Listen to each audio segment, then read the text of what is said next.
Target মুখ্যমন্ত্রী? এই প্রশ্ন আসছে তার কারণ এই হামিম মণ্ডলকে জেরা করে একের পর এক মারাত্মক তথ্য উঠে আসছে।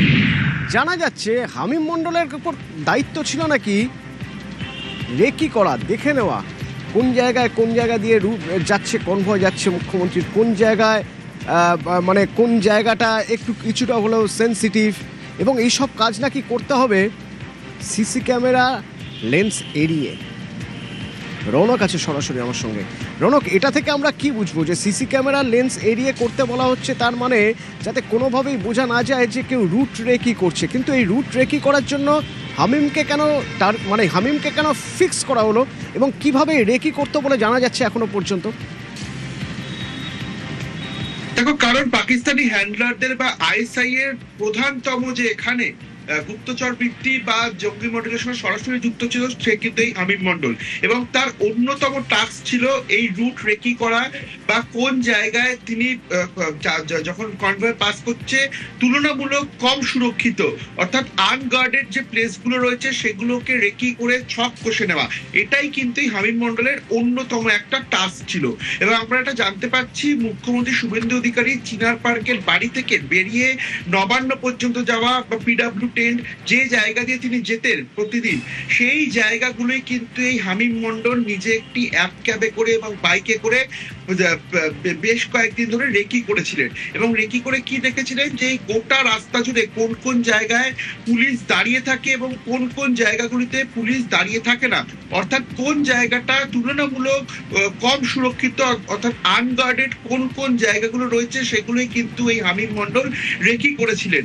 এবং যেটা জানা যাচ্ছে যে তার অন্যতম টাস্ক ছিল এটাই, স্লিপার সেল কায়দাতেই এই ধরনের তথ্য জোগাড় করা এবং সেই তথ্য জোগাড় করে পাকিস্তানি হ্যান্ডলারদের প্রেরণ করাই ছিল এই হামিম মন্ডলের অন্যতম কাজ। এবং এর পেছনে একটা বড়সড় নাশকতার ছক তিনি কষেছিলেন।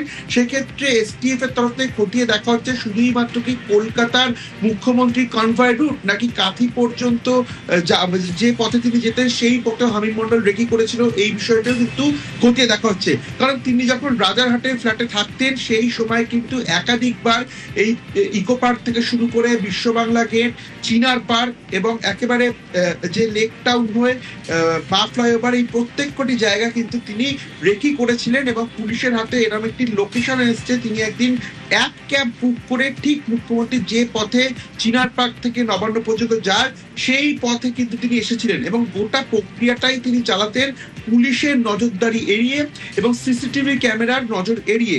যেহেতু মুখ্যমন্ত্রীর বাড়ির সামনে সিসিটিভি ক্যামেরার মোড়া পুরো গোটা অঞ্চলটি সিসিটিভি ক্যামেরার আয়ত্তাধীন, সেই জায়গায় দাঁড়িয়ে কিন্তু হামিম মন্ডল সরাসরি তার বাড়ির সামনে গিয়ে কোনো ছবি তোলেনি, ভিডিও তোলেনি, বাড়ির সামনেও পৌঁছে যায়নি।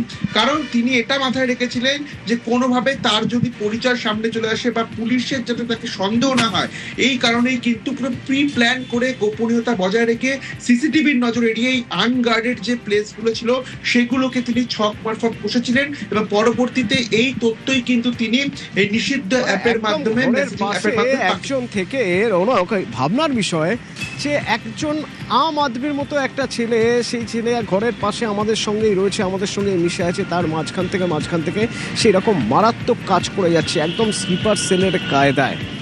এ নিয়ে দিলীপ ঘোষের সঙ্গে যখন কথা হচ্ছে, যখন তার কাছে জানতে চাওয়া হচ্ছে তিনি কিভাবে দেখছেন, তিনি বলছেন যে তৃণমূল আমলে এই রাজ্যে জঙ্গি চাষ হয়েছে। জঙ্গিদের তার বহু দূর অবধি যুক্ত, বহু বছর ধরে তারা এখানে তৈরি করেছে এই ধরনের ঘাঁটি। খাগড়াগড় বলুন বা একাধিকবার বোম বিস্ফোরণ নাম করে বহুবার এরকম দুর্ঘটনা ঘটেছে, বহু জীবনহানি হয়েছে। বিস্ফোরক টোটো করে নিয়ে যাচ্ছিল, মালদাতে ফেটেছে। আর এটা আজ না, 10-12 বছর ধরে চলছে লাগাতার। তার আগেও আমরা সিপিএম আমল দেখেছি যারা পাঞ্জাবের টেরোরিস্ট তারা এসে অকালি এই টেররিস্টরা এখানে পুলিশের সঙ্গে আর এনকাউন্টারে মারা গেছে। এই যে সরকার ছিল তারা হচ্ছে এদেরকে সেফ হেভেন বানিয়ে দিয়েছে রেপিস্ট টেররিস্টদের।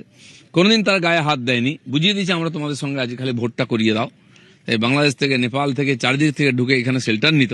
এরা বিভিন্ন লোককে টার্গেট করছে, সরকার আমার মনে হয় এটা করতে দেবে না। এখানকার পুলিশ কখনো সহায়তা করেনি, এদেরকে জানায়নি, কারণ জানালে এরা তাদেরকে লুকিয়ে রাখবে। টেররিস্ট এলেও বুঝতে পারতো না, অন্য রাজ্যের পুলিশ এলেও বুঝতে পারতো না, এরকম প্রশাসন ছিল। তো তার তো কিছুদিন চলবে।